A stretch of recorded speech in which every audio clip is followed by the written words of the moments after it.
Hey guys and welcome again to the channel. So finally heading towards the next lecture on complex number. ठीक है, तो start करते हैं next lecture हमारा complex number पर, जो कि है इंटीग्रल पावर्स. ठीक है, integral powers of complex number.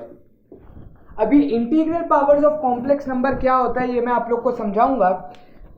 उससे पहले एक बार क्विक रिकैप. लास्ट लेक्चर के अंदर क्या किया था? लास्ट लेक्चर के अंदर अलजेब्रा ऑफ कॉम्प्लेक्स नंबर किया था हम लोग ने, जिसके अंदर हमने ये देखा था कि कैसे दो चीजें ऐड होती है, सब्ट्रैक्ट होती है. दो कॉम्प्लेक्स नंबर ऐड होते हैं, सब्ट्रैक्ट होते हैं, डिवाइड होते हैं या फिर मल्टीप्लाई होते हैं. पूरा का पूरा प्रोसीजर देखा था. एंड उसके जो क्वेश्चंस है दैट आर अपलोडेड, जो पूरी एक्सरसाइज का सोल्यूशन है दैट आर अपलोडेड. आप लोग को पता है तो प्लीज नीचे डिस्क्रिप्शन में देख लेना वो साइट, एंड वहां पर आप उसके सोल्यूशन सारे के सारे देख सकते हैं.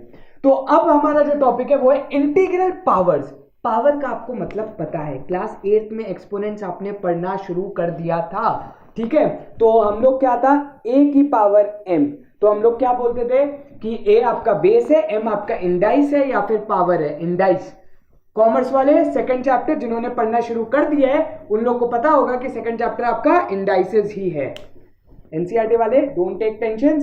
आप लोग को लेकिन इतना पता है ये बेस होता है, जो नंबर होता है वो बेस होता है, और m आपकी क्या है, पावर है या एक्सपोनेंट है. वही हम लोग डिस्कस करने वाले हैं. इंटीग्रल पावर्स का क्या मतलब हो गया कि m will be N integer. m क्या होगा आपका, इंटीजर होने वाला है यहां पर. समझ में आ गई बात? तो इसलिए हमने इसको नाम दिया इंटीग्रल पावर्स. ठीक, तो स्टार्ट करते हैं. इंटीग्रल पावर का मतलब क्या होता है? इंटीग्रल पावर का मतलब ये है कि z की पावर अगर 0 लिखा हुआ है तो उसका आंसर क्या होगा? तो ऑब्वियस सी बात है, anything to the power 0 is 1. Normal सा फंडामेंटल जो आप लोग को बेसिक पता है ना, वही होने वाला है इस लेक्चर के अंदर. बहुत शॉर्ट एंड स्वीट लेक्चर है ये. ठीक है, z की पावर 1 क्या होगा? z होगा. z स्क्वायर क्या होगा? z into z. एग्जैक्टली वही चीजें हैं. ठीक है, a स्क्वायर क्या होता है? a इंटू a होता है. बिल्कुल वैसे. समझ में आई बात? समझ में आई बात? तो z square is z into z only. ठीक है, इसके बाद अगर मैं बात करूं z क्यूब की तो वो हो जाएगा z into z into z. ठीक है, सिंपल एंड सोबर.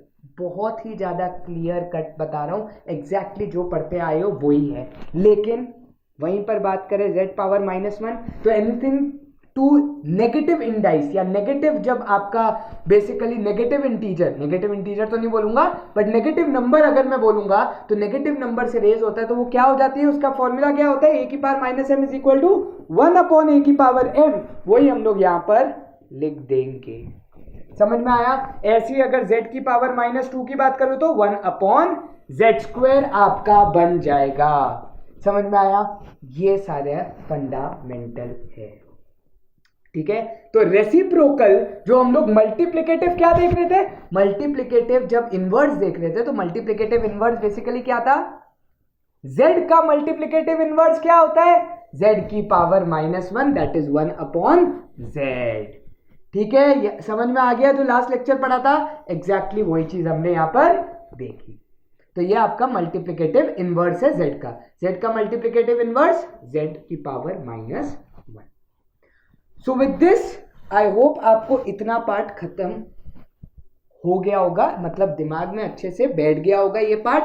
इसमें इंपॉर्टेंट पार्ट जो मैं आगे बढ़ने वाला हूं वो क्या है, वो ये है कि मैं नॉर्मल आइडेंटिटीज का क्या मतलब है. नॉर्मल आइडेंटिटीज का मतलब है z1 प्लस z2 का अगर मैं होल स्क्वायर करता हूं तो आंसर क्या आएगा, एग्जैक्टली सेम जो आप नॉर्मल नंबर्स में पढ़ते थे. a प्लस बी का whole square, a square plus B square plus 2ab, z1 square plus z2 square plus 2 times z1 z2. Exactly same वही आइडेंटिटी यूज होगी. और अगर माइनस होता तो यहां पर माइनस आ जाता 2z1 z2 की जगह. आया समझ में? आइडेंटिटी एग्जैक्टली वैसे ही लगानी है जैसे आप नॉर्मल रियल नंबर में लगाते थे. मैं पूरा का पूरा एक लेक्चर सिर्फ एग्जाम्पल्स पर लाने वाला हूं, 2 से 3 लेक्चर सिर्फ एग्जाम्पल्स पर लाने वाला हूं, जहां पर मैं आप लोग को सॉल्व करके दिखाऊंगा कि क्वेश्चन सॉल्व कैसे होते हैं। अभी मैंने आपको क्या बता रहा हूं, सिर्फ आइडेंटिटीज बता रहा हूं, जस्ट बिकॉज आप सिर्फ कलेक्ट कर लो दिमाग में। इसके बाद वाला लेक्चर कॉन्जुगेट और कॉम्प्लेक्स नंबर का मॉड्यूलस पर है, और उसके बाद आपको सिर्फ एग्जाम्पल्स देखने को मिलेंगे, सो दैट जब आप वो देख लो तो जब आप एक्सरसाइज करो आपको सारे क्वेश्चन खुद से क्लियर हो जाए कि कैसे करते हैं। ये समझ में आया। वहीं पर अगर मैं बात करूं z1 प्लस माइनस z2 का होल क्यूब की, तो क्या होता है z1 प्लस z2 का होल क्यूब? अगर मैं प्लस की बात करूं तो होता है z1 cube plus 3z1 square z2 plus 3z2 square z1 plus z2 cube. ये होता है प्लस का, जब z1 प्लस z2 का होल क्यूब होता है। और अगर z1 माइनस z2 है तो मैं क्या करूंगा, यहां माइनस और यहां माइनस लगा दूंगा।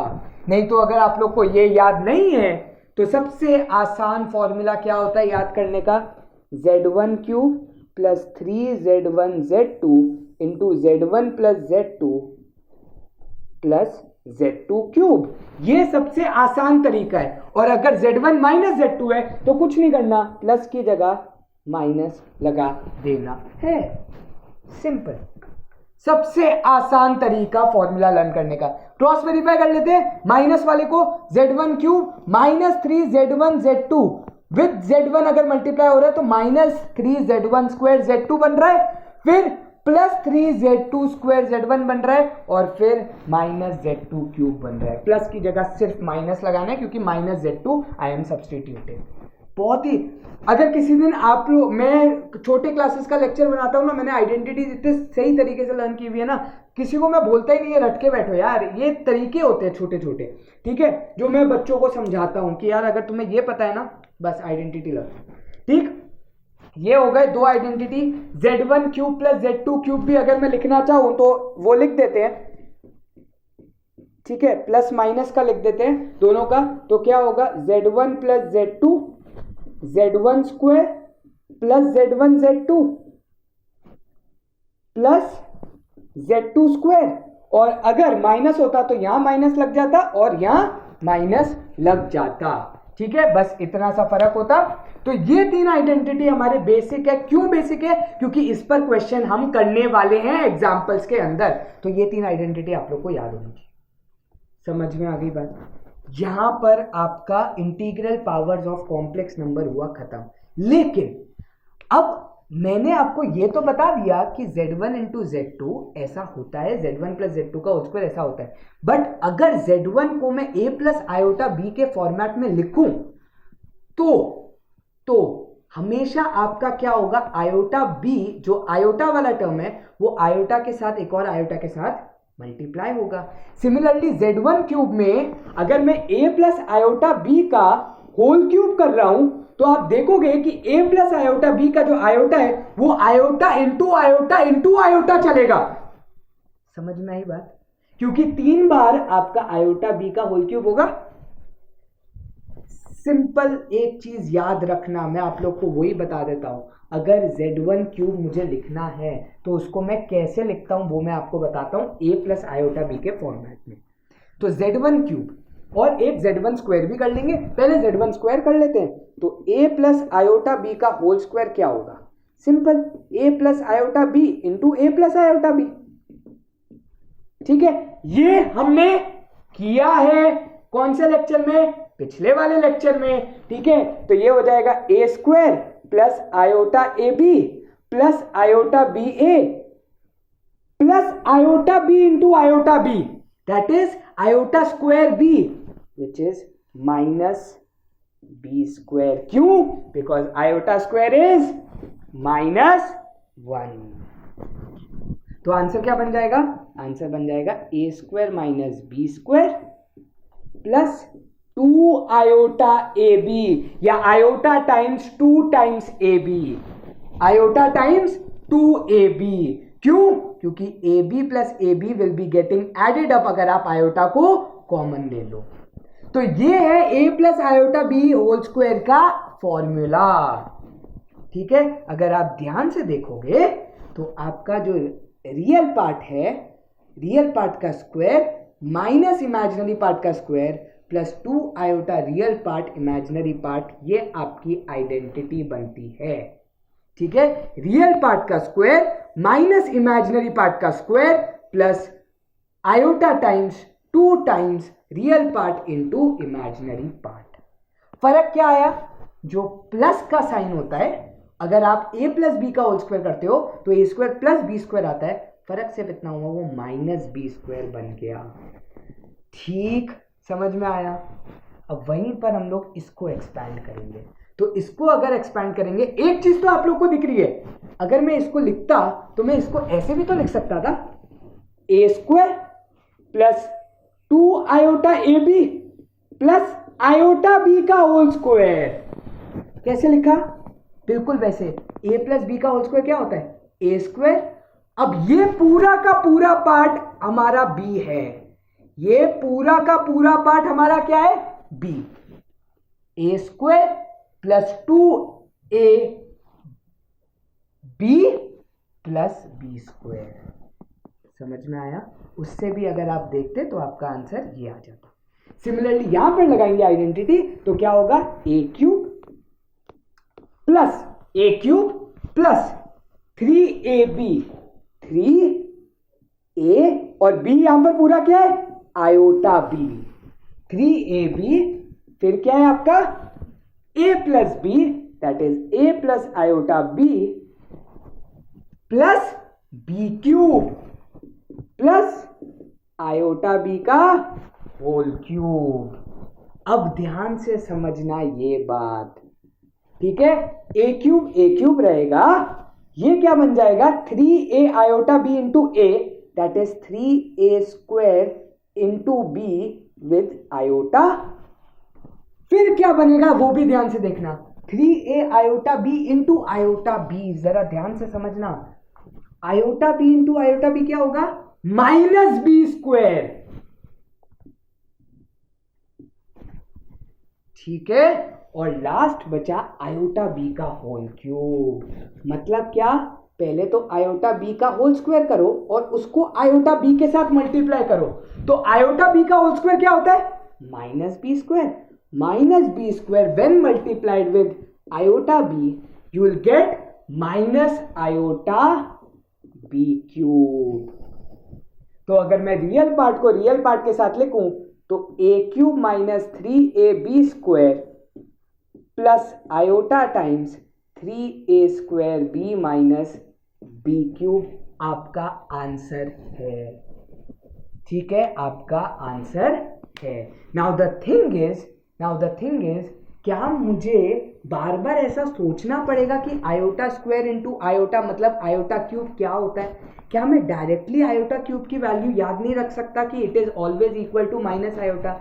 आप याद रख सकते हो, और वही जो सबसे इंपॉर्टेंट पार्ट है आज के लेक्चर का, वो अब आ रहा है। ठीक है, तो अब हम लोग पढ़ेंगे आयोटा की integral powers. That is iota power 0 होता है 1, anything to the power 0 is 1। Iota power 1 होता है आयोटा इटसेल्फ। आयोटा स्क्वायर होता है -1, पढ़ा है आपने। आयोटा क्यूब क्या होता है? आयोटा क्यूब होता है iota square into iota. Iota square होता है -1, आयोटा होता है आयोटा माइनस आयोटा, आंसर बन जाएगा। और सिमिलरली अगर मैं आयोटा पावर 4 पूछूं तो आयोटा पावर 4 क्या होता है? Iota square into iota square, मतलब -1 into -1, that is +1। That is +1। समझ में आई बात? ये आपको याद रखना है। क्यों? क्योंकि इसको याद करने के बाद आपको एक बहुत ही प्यारी सी चीज दिखने वाली है, और वो ये है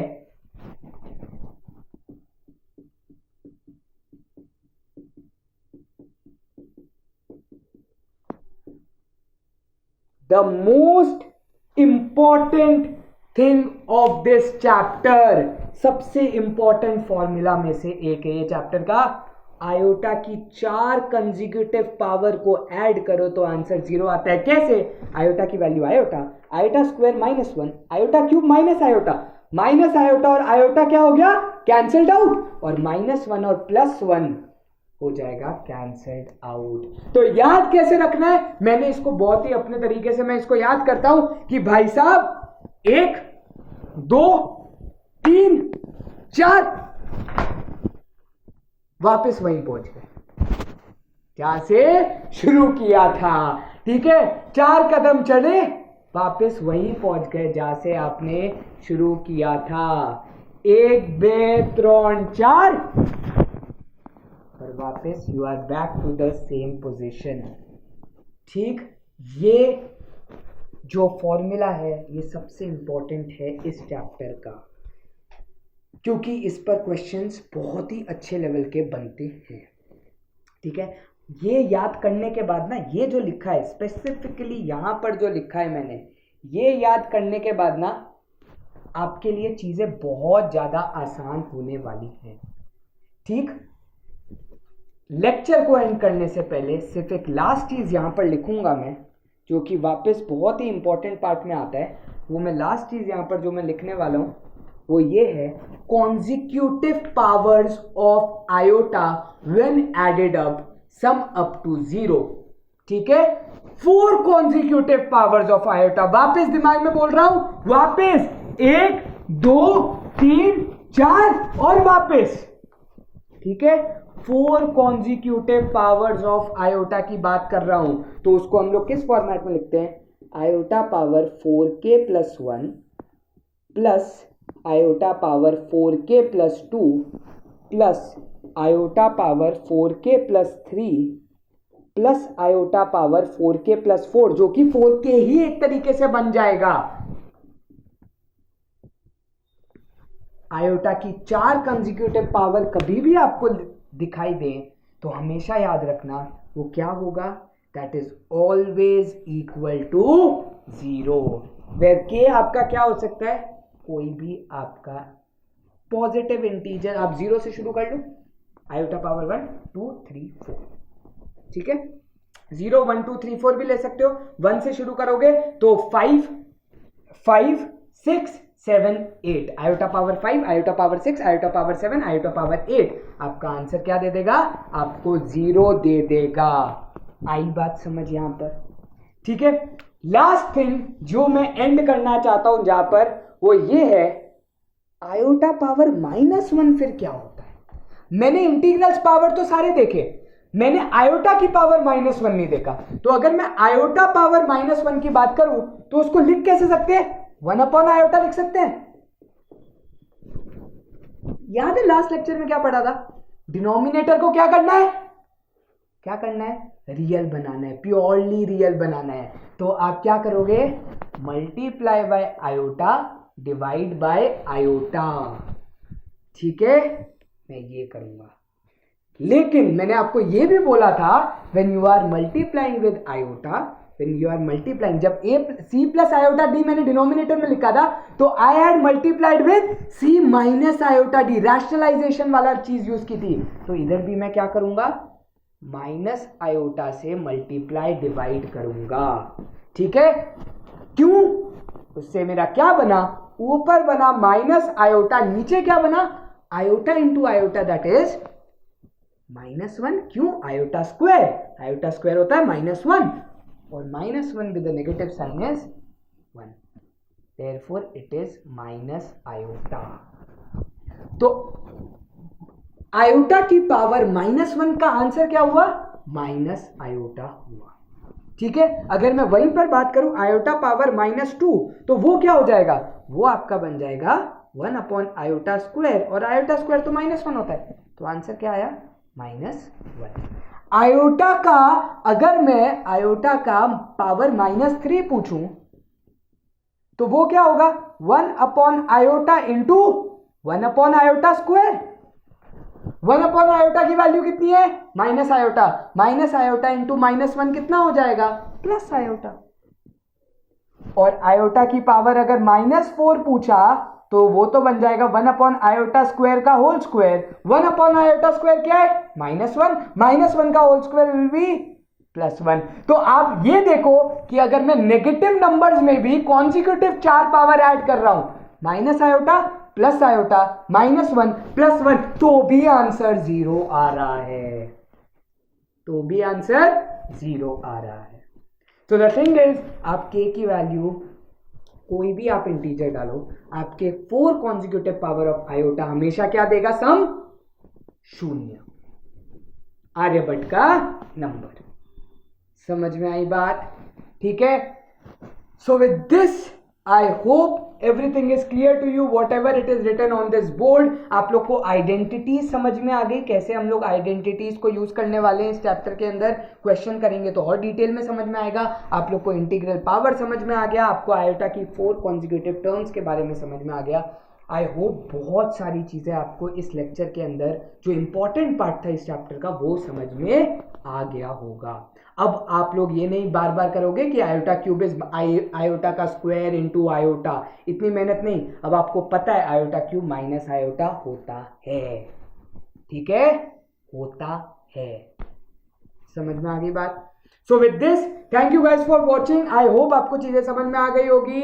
ठीक है, फिर मिलते हैं अगले लेक्चर के अंदर, जो कि कॉन्जुगेट और मॉड्यूलस पर है, और एक छोटी सी प्रॉपर्टी और बची है, वो मैं बताऊंगा, वहां पर हम लोग खत्म करेंगे। वो लेक्चर बहुत ही ज्यादा, इससे भी ज्यादा इंपॉर्टेंट टेस्ट वाला होने वाला है, ठीक है। उसमें क्योंकि हम लोग और भी ज्यादा आइडेंटिटीज देखने वाले हैं, जो कि बहुत ज्यादा फ्रूटफुल है इस चैप्टर के लिए। मतलब वो आ जाए ना यार, तो मजा ही कुछ और होता है, कुछ मजा ही कुछ और आ जाता है। बहुत ज्यादा, मतलब चैप्टर को इंटरेस्टिंग वही बनाता है, क्योंकि वो आइडेंटिटी जिसको पता है, लग गई यार, जन्नत नसीब होगी।